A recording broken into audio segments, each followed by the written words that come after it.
नमस्कार शेतकरी मित्रांनो, स्वागत आहे आमच्या शेतकरी मित्र 1994 यूट्यूब चॅनल। शेतकरी मित्रांनो, आज आपण बटाट्यांच्या जाती बघणार आहोत। बटाट्यांच्या खूप जाती आहेत, त्यामध्ये कुपरी चंद्रमुखी मध्यम उंच जोमदार वाढणारे झाड आहे। बटाटे आकर्षक मळकट पांढऱ्या रंगाचे व पिठूळ असतात।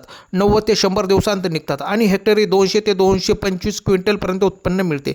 त्यानंतरची जात आहे कुपरी ज्योती, 90 ते 160 दिवसांत तयार होणारी जात आहे। हेक्टरी 175 ते 200 क्विंटलपर्यंत उत्पन्न मिळते। त्यानंतरची जात आहे कुपरी सिंदुरी, फुले फिकट जांभळ्या रंगाची असून 110 ते 120 दिवसांत तयार होते आणि हेक्टरी 200 ते 225 क्विंटलपर्यंत उत्पन्न देते। त्यानंतरची जात आहे कुपरी जवाहर, हा एक संकरित वाण आहे।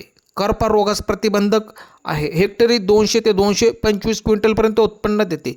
त्यानंतरची जात आहे कुपरी अशोक, ही बटाट्याची एक प्रसिद्ध लवकर येणारी जात आहे। तर शेतकरी मित्रांनो, आज आपण विविध बटाट्यांच्या जातींविषयी माहिती बघितली। तर तुम्हाला दिलेली माहिती कशी वाटली? दिलेली माहिती आवडल्यास चॅनलला सबस्क्राईब करा। धन्यवाद शेतकरी मित्रांनो।